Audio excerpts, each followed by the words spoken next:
did we make a mistake in being so dismissive of fertility awareness-based methods?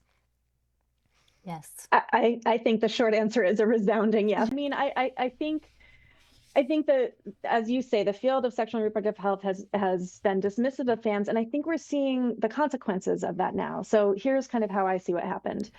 For decades, many in the reproductive health and family planning communities have kind of ignored or sidelined or even ridiculed these methods. We know providers often lack training in these methods. Many may underestimate their effectiveness or kind of assume that they're not appropriate for the clients that they see. We wind up with a more limited evidence base on FABMs compared to other methods.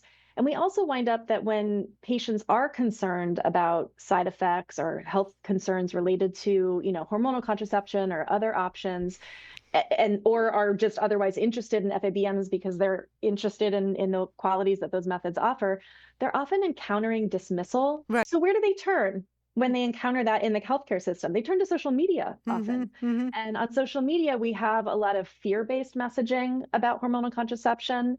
We know misinformation spreads easily, but that uncertainty, coupled with that unwillingness to talk about these methods respectfully, creates this space for louder and certain sounding and sometimes profit-driven or ideologically driven voices to fill the gap with what sounds like certainty, even if what they're saying isn't accurate or helpful for the person. We would argue that it's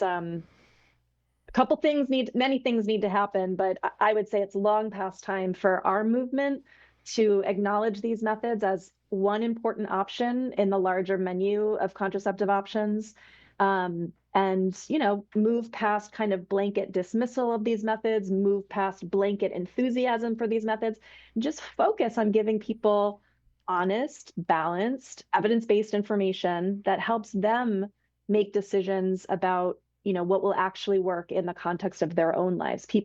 I think we all agree people deserve real choice, not an ideological agenda or a commercial agenda, disguised as empowerment.